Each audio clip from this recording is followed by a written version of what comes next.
On the night of April 18th, 2021, at around 7:40 p.m., an Australian man named Mitch Cooney was driving down the Hume Highway in Bardia, Australia.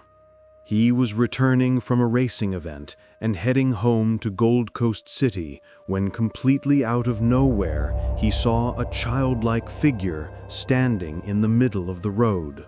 The figure was wearing a blue parka, and from the few seconds he was in view, it looked like he was trying to cross the highway. Now Mitch was driving at nearly 60 miles an hour, or around 96 kilometers per hour. He was also towing a large toy hauler behind his car. Trying to brake or suddenly move out of the way in these conditions would have certainly resulted in a devastating accident, so Mitch had no choice but to keep driving.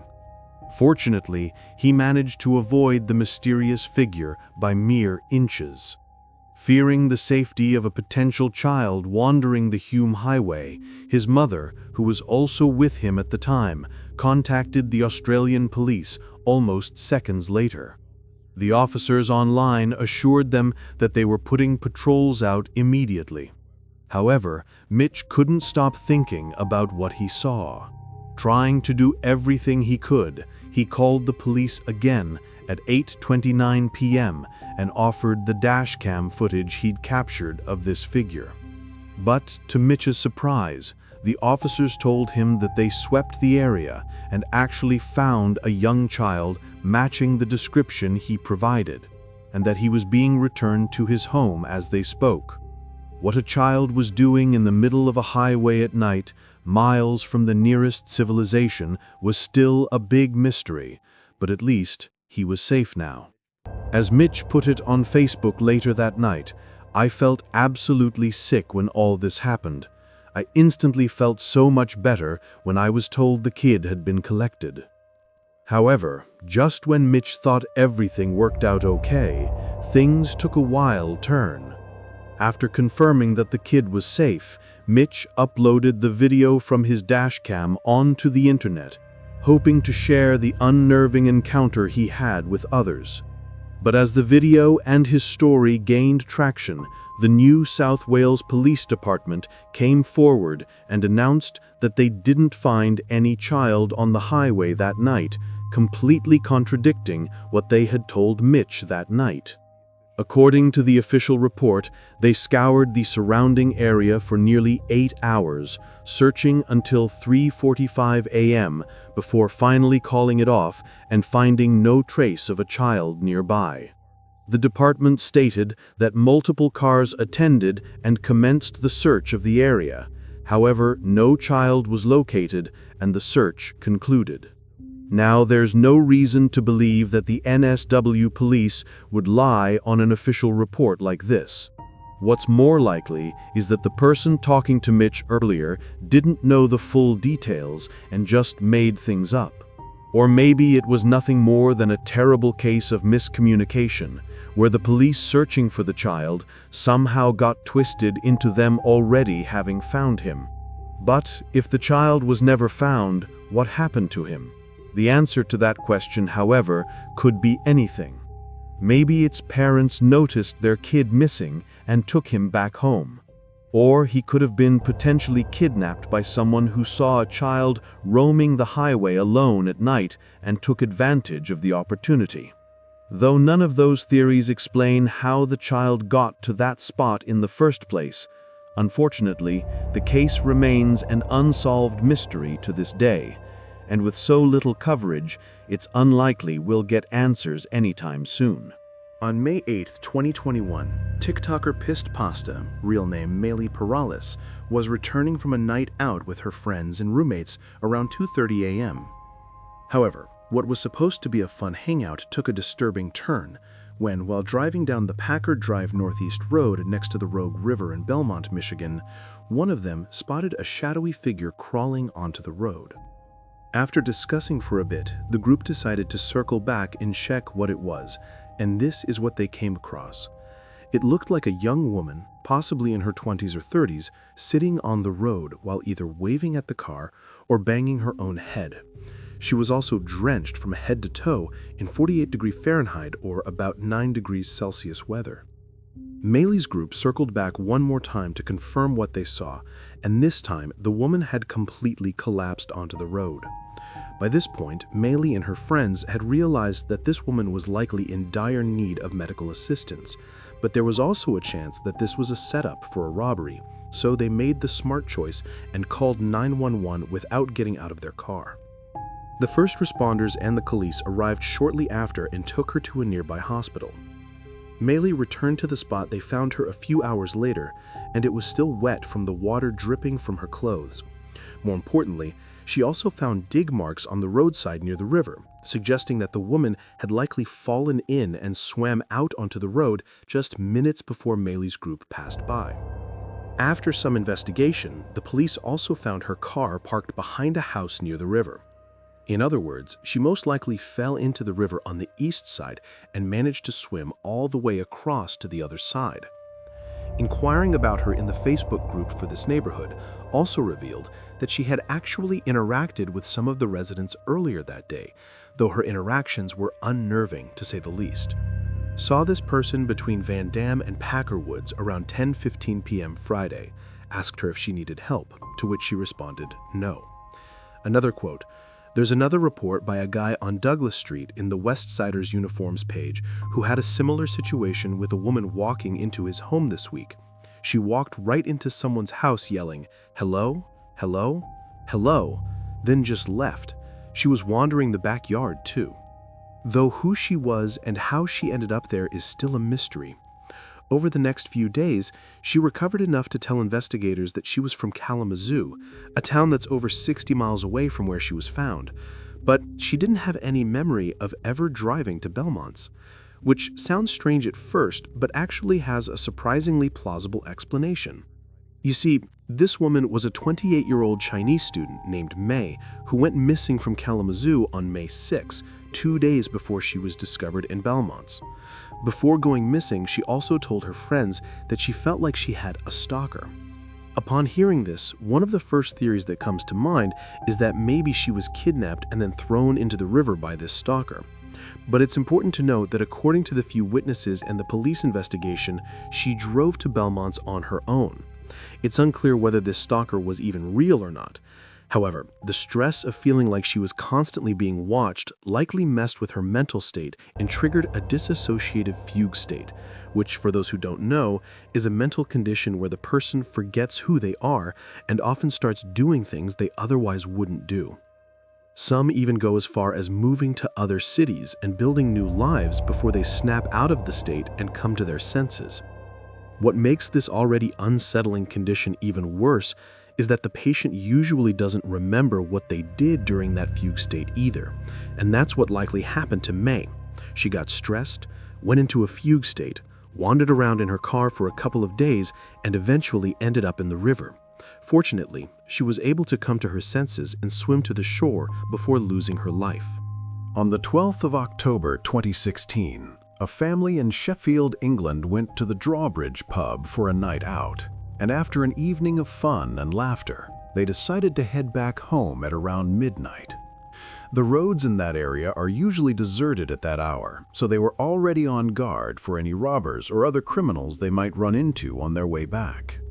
However, nothing in the world could have prepared them for what they came across just 5 minutes later. Seconds after they rounded the corner to the Grange Mill Lane Road, a man dressed in a clown costume jumped out from the shadows and blocked the road, forcing the driver to stop. He then started waving at the car, and as soon as it came to a full stop, he started running towards it while still blocking the path forward. When the driver tried to reverse his car and go the other way, the clown started sprinting at full speed. Typically, something like this could be dismissed as just some troll or a YouTuber making a scaring people at night as a clown video, especially given that this was 2016. However, due to an incident that happened just 3 days earlier, the driver of this car had no choice but to assume the worst. You see, on October 9th, at around 8:45 p.m., a man named Simon Chineri was attacked by a knife-wielding clown in public. Fortunately, the attacker was apprehended before he could do any lethal damage to Simon. Sadly, Simon still suffered multiple slashes to his right hand, leaving it permanently disfigured to the point of being classified as a disability. What's worse than the attack itself was that it went viral and started a craze of thousands of others trying to imitate the attacker. In some parts of the country, the police departments were receiving as many as 23 reports of people threatening others dressed as clowns per day.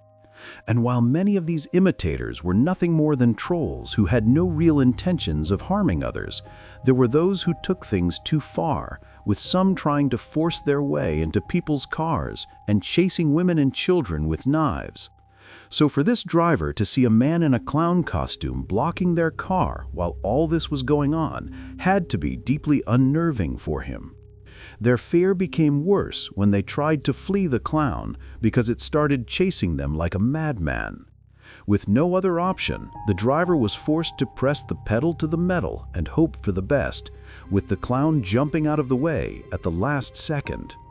This entire situation could have just as easily ended with the clown losing his life if he had even been a fraction of a second slower to jump away. On the other hand, who knows what the attacker might have done if the driver hadn't sped off? On June 2, 2018, one of the officers for Fulshire Police Department in Texas was driving back to the station after his shift, when suddenly he saw the car in front of him swerve onto the next lane to avoid hitting something. But this wasn't a tree branch or animal. Instead, it was something that looked like the aftermath of either a horrific crime or an accident. A young woman in a blue shirt was lying down horizontally across the road and was completely still, suggesting that she was either unconscious or dead. Maybe someone decided to dump the body in the middle of the road after committing the crime. Fortunately, when the officer walked up to her, she not only responded to him but even stood up on her own. As it turned out, she had driven her car into the ditch next to the road just minutes earlier. Later tests also discovered an extremely high blood alcohol concentration in her system. Put simply, she was driving under the influence and ended up crashing into the side. The concussion from the accident, combined with her prior intoxication, made her behave extremely irrationally, which is why she walked up to the road and lay down without a care in the world. It's nothing short of a miracle that the car in front of the officer was able to spot and avoid her in time, or she would have ended up as nothing more than a cautionary tale without driving under the influence. On the night of February 26, 1946, 25-year-old Jimmy Hollis and his girlfriend Mary Jean were returning to their homes in Texarkana, Texas, after watching a movie together. But before they reached the city limits, Jimmy stopped the car on the side of the road to extend their date for a short while. What neither of them knew, however, was that this little detour would nearly cost them their lives.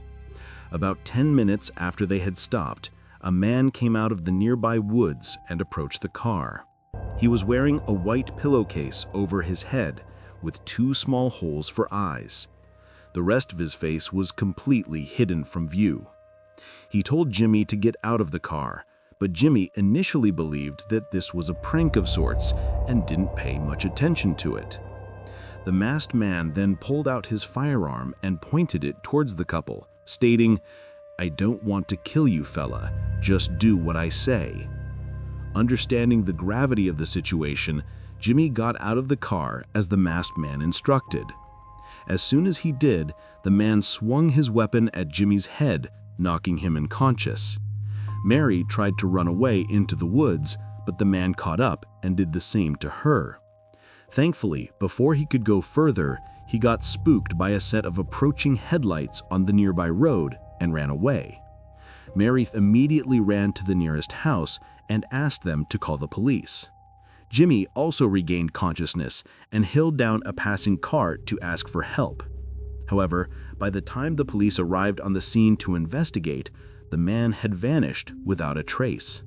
Jimmy and Marie were taken to the hospital, where it was discovered that the strike had fractured Jimmy's skull in multiple places. Fortunately, he was able to recover without any lasting injuries and described what he remembered from that night.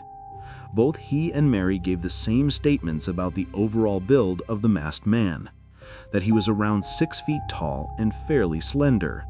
But for some reason, the two couldn't agree on his ethnicity. Jimmy insisted that he was Caucasian, while Mary stayed adamant that he was of African origin.